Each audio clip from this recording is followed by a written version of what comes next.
We got history. Got me feeling the nostalgia when you look at me. Thinking about what could have happened or what could have been. Finally your face I know.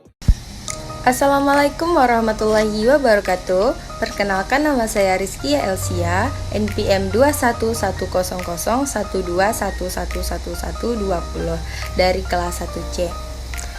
Yang terhormat Ibu Ade Fitri Rahmadani, SPD MPDT, selaku dosen pembimbing mata kuliah teknologi digital. Baiklah, kali ini saya akan menjelaskan tentang ancaman pidana bagi pelaku pemerkosaan terhadap anak.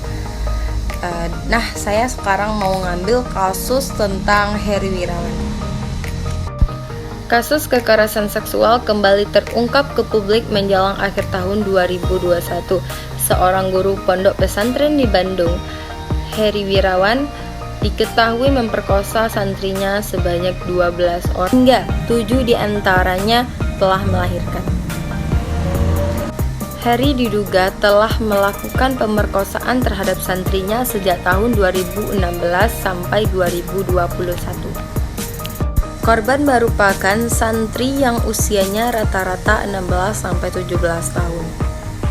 Persidangan kasus ini sebenarnya telah dimulai sejak 17 November 2021 dan dalam surat dakwanya jaksa mengungkap bahwa pelaku membujuk korban dengan janji akan dibantui menjadi polisi wanita, pengurus pesantren, dan membiayai kuliah. Selain itu, pelaku juga memaksa korban dengan ancaman kekerasan dan menyatakan bahwa seorang murid harus patuh dengan gurunya. Lalu, ancaman pidana apa yang dapat dikenakan kepada pelaku pemerkosaan terhadap anak? Apakah terdapat sanksi khusus apabila pelaku merupakan pengajar atau guru? Ancaman pidana bagi pelaku pemerkosaan terhadap anak dapat ditemukan di dalam KUHP dan Undang-Undang Nomor 35 Tahun 2014. Berdasarkan KUHP, pemerkosaan terhadap anak telah diatur di dalam pasal 287 KUHP yang menyatakan barang siapa yang bersetubuh dengan seorang wanita di luar pernikahan, padahal diketahui atau sepatutnya harus diduga bahwa umurnya belum 15 tahun, atau kalau umurnya tidak ternyata bahwa belum mampu dikawinkan, diancam dengan pidana penjara paling lama 9 tahun. Unsur di dalam KUHP berbeda dengan Undang-Undang Nomor 35 Tahun 2014 karena KUHP menekankan pada wanita di luar pernikahan dan umurnya belum 15 tahun. Berikut beberapa berita tentang kasus Heri Wirawan.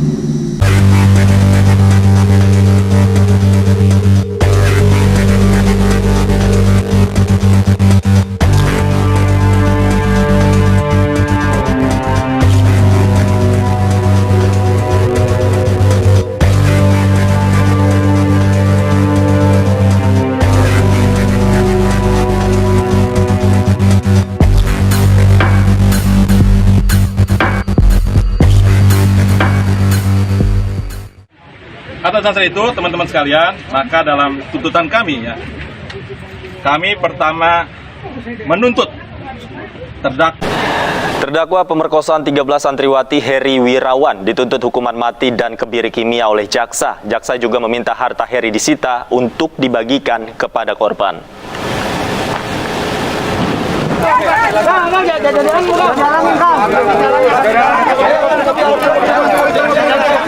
Dalam sidang terdakwa pemerkosa 13 santriwati Heri Wirawan, jaksa penuntut umum yang dipimpin Kajati Jawa Barat Asep Mulyana menuntut terdakwa dengan hukuman paling berat karena menilai yang dilakukan terdakwa adalah kejahatan luar biasa. Heri Wirawan dituntut hukuman mati serta kebiri kimia dan restitusi. Jaksa juga meminta majelis hakim membubarkan pesantren milik terdakwa serta merampas harta kekayaan yang nantinya dilelang untuk digunakan sebagai biaya hidup korban dan bayi-bayinya.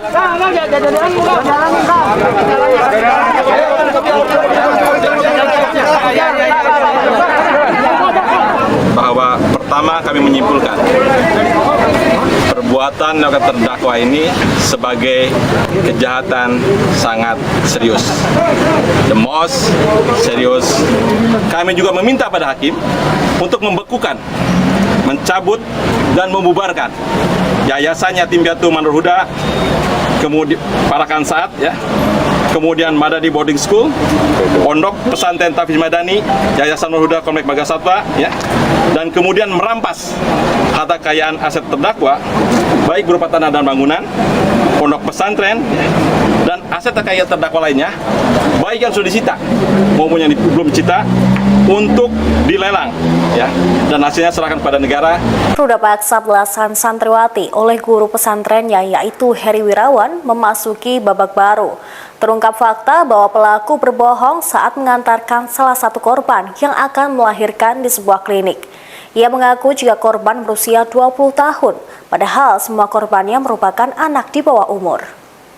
Lewat sidang tertutup dengan agenda pemeriksaan saksi-saksi digelar di Pengadilan Negeri Bandung pada Selasa 28 Desember lalu, terbongkar kebohongan-kebohongan Heri Wirawan untuk memuluskan aksi bejatnya. Kasipenkum Kejati Jabar, Dodi Ghazali Emil menjelaskan, proses persalinan santriwati korban Heri Wirawan dibantu oleh dokter kandungan dan bidan di sebuah klinik. Berdasarkan kesaksian dokter dan bidan saat persidangan, Heri Wirawan datang ke klinik mendampingi siswanya yang jadi korbannya untuk melakukan persalinan. Namun pelaku mengaku kepada bidan dan dokter bahwa usia korban 20 tahun. Dokter pun curiga sebab mengetahui kondisi korban saat melahirkan yang diperkirakan masih belum cukup umur. Dokter dan bidan yang bekerja di satu klinik itu mengaku hanya membantu persalinan satu siswa korban saja. Adapun persalinan siswa korban lainnya belum diketahui. Menurut Dodi, sehari setelah membantu persalinan, dokter kandungan dan bidan di klinik itu didatangi oleh polisi. Mereka didatangi untuk dijadikan saksi usai Heri ditangkap. Diketahui dalam kasus ini, pelaku meruda paksa belasan santriwatinya dengan iming-iming. Definisi anak. Anak adalah seseorang yang belum berusia 18 tahun termasuk anak yang masih di dalam kandungan. Itu bersumber dari pasal 1 Undang-Undang Nomor 35 Tahun 2014 tentang Perlindungan Anak. Apa itu perkosaan? Terdapat perbedaan terkait definisi perkosaan dalam undang-undang di Indonesia. Menurut Kitab Undang-Undang Hukum Pidana KUHP, perkosaan adalah tindakan seseorang dengan kekerasan atau ancaman kekerasan memaksa seorang wanita untuk bersetubuh dengannya di luar pernikahan.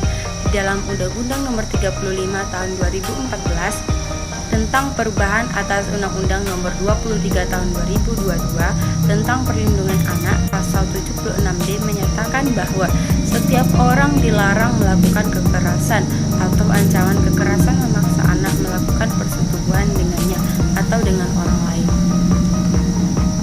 Berdasarkan Undang-Undang Nomor 35 Tahun 2014 tentang Perlindungan Anak, undang-undang ini merupakan peraturan khusus terkait perlindungan terhadap anak.